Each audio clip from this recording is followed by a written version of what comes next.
Nagsweldo na po kasi ako, kaya nagpadala po ako agad dun sa kapatid ko. Mai-budget na po nila sa food allowance po nila at saka yung sa pambayad po sa tuition at pambaon na rin po nung apat kong kapatid. Pinagkakasya, binabudget.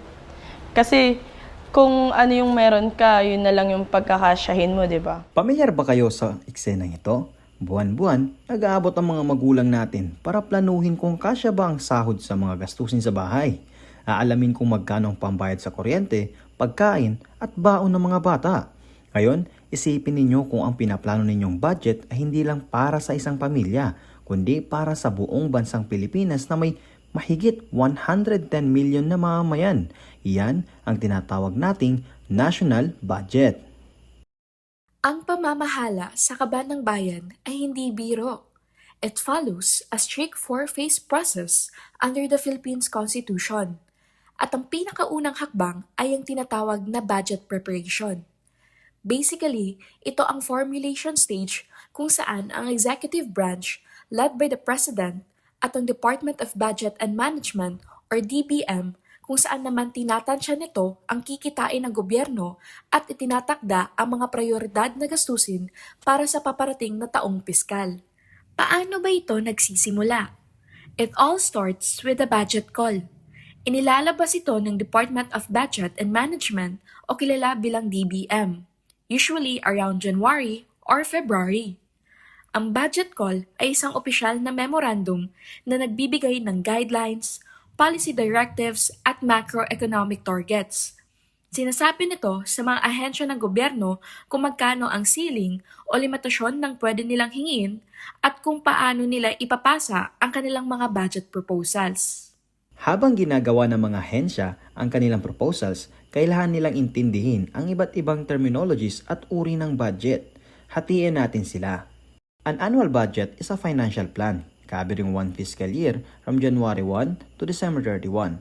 Ideally, government aims for a balanced budget kung saan ang inaasahang kita o revenues mula sa buwis ay pantay sa kabuuang gastusin, pero madalas nagkakaroon ng deficit kung saan mas malaki ang gastos kaysa kita. Mayroon ding tinatawag na special budget. Ito ay para sa mga particular na pondo na hindi kasama sa karaniwang taunang operational budget, gaya ng mga pondong galing sa foreign grants o calamity funds.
Dito nagkakaroon ng evolution.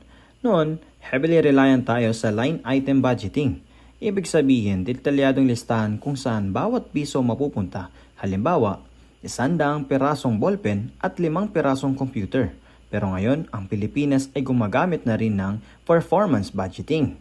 Dito, hindi lang ang tinitingnan kung ano ang bibilhin, kundi anong serbisyo ang maihahatid.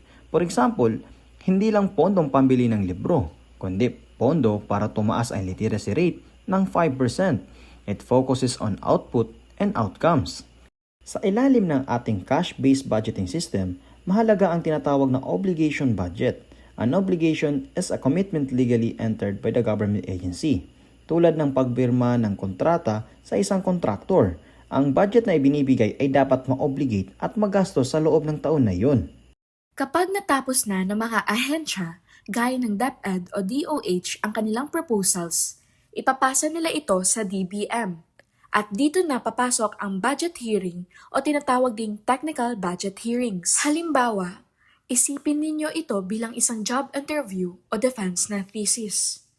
Sasabihin ng DepEd, kailangan namin ng 500 bilyong piso. Ang DBM naman ay magtatanong, bakit ninyo kailangan yan? Nagastos ba ninyo ng maayos ang budget ninyo nitong nakaraang taon? May kulang ba sa mga dokumento? Base sa halimbawa, inyong mapapansin na talagang hinuhubog at sinusuri ng DBM ang bawat piso. Hinihimay nila ang mga panukala upang matiyak na tugma ang mga ito sa mga pambansang plano sa pag-unlad ng pamahalaan. Tinitiyak nila na walang pag-uulit ng mga tungkulin at walang nasasayang na pera. Higher than this year, you must have a plan. Yes. Where in Visayas and Mindanao?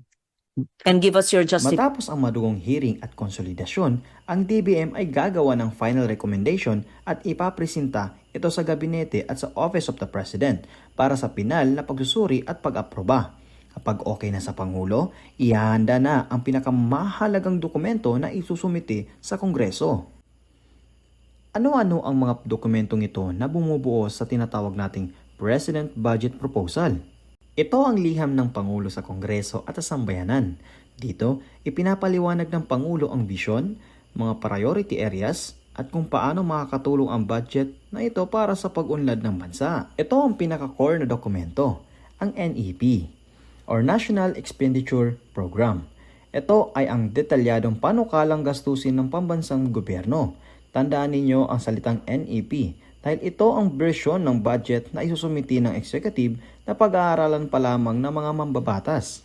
Kung sa NEP nakasulat ang gastos, sa BESF naman or Budget of Expenditure and Sources of Financing nakasulat kung saan kukunin ng pera. It contains the estimated revenues from taxes, borrowings, and non-tax revenues. Dito ipinapakita na balanse ang pananalapi ng bansa. Let's put it into a real-world perspective. Ang Constitution ay nagtatakda ng deadline. Ang President's Budget Proposal ay dapat maisumiti sa Kongreso sa loob ng 30 araw matapos ang pagbubukas ng regular session neto tuwing Hulyo. Kaya usually, tuwing Agosto, makikita ninyo sa balita na ang DBM Secretary ay pumupunta sa House of Representatives para formal na iabot ang National Expenditures Program sa House Speaker. Sa realidad sa Pilipinas, bakit ba kung minsan ay matagal o may issue sa budget preparation? Una, dahil sa limited resources. Hindi lahat ng hilingin ng ahensya ay maibibigay dahil may budget ceiling na nakadepende sa nakokolekt ng buwis ng BIR at Bureau of Customs. Pangalawa, dito rin nagsisimula ang debate kung anong sektor ang dapat unahin. Ayon sa Constitution, dapat ang edukasyon ang makakuha ng pinakamalaking parte, pero kailangan din ng mga malaking pondo para sa infrastructure at agrikultura upang masiguro ang food security. Bakit mahalaga ang food security?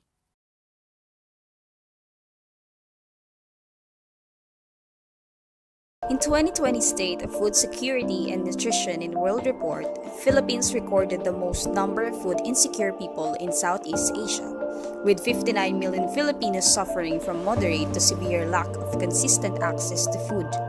According to Philippine Statistic Authority, 23.7% or 26.1 million Filipinos were in poverty, and about 9.9% or 10.94 million Filipinos were food poor. The poverty incidence among families estimated at 18%, equivalent to 4.74 million poor families, while 7.1% or around 1.87 million families were food poor. In recent years, the Philippines has also introduced principles of open government, kung saan may mga konsultasyon kasama mga civil society organization o CSO habang naghahanda ng budget para mas marinig ang boses ng komunidad. Kaya, ang budget preparation phase ay ang pundasyon ng pag-unlad. Kung mali ang kalkulasyon o hindi tama ang prioridad sa simula pa lang, maaapektuhan ang buong bansa sa susunod na taon. Kaya bilang mamamayan, Mahalagang alam natin ang prosesong ito upang masubaybayan natin kung ang pera ba na galing sa ating mga buwis ay nagagamit sa tamang paraan.